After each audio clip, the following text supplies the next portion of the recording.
Third question ఏమి ఇచ్చిండు మనకి అంటే find the centroid of the tetrahedron whose vertices are 2 3 -4 -3 ఏమన్నాడు సెంట్రాయిడ్ అన్నాడు కదా మనకి జస్ట్ సెంట్రాయిడ్ ఫార్ములా రాసుకుంటే అయిపోతుంది. సెంట్రాయిడ్ ఫార్ములా ఏందన్నా అంటే సెంట్రాయిడ్ ఫార్ములా ఏంది ఎన్ని ఉన్నాయి 4 వర్టిసెస్ కదా. So x1 + x2 + x3 + x4/4 y1 + y2 + y3 + y4/4 z1 + z2 + z3 + z4/4.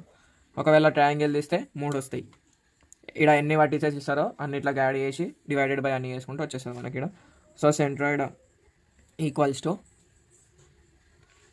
ఏమేమి ఇచ్చిండు ఫస్ట్ యాడ్ చేయి 2 + × -3 -1 + 3/4 3 + 3 + 3 + 5/4 3 3 4 5 ఇగో ఇలా రాసేటప్పుడే మనకి మిస్టేక్లు పోతాయి.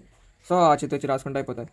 -4 -2 + 2 + 1/4 -3 + 3 క్యాన్సిల్ -2 + 2 క్యాన్సిల్.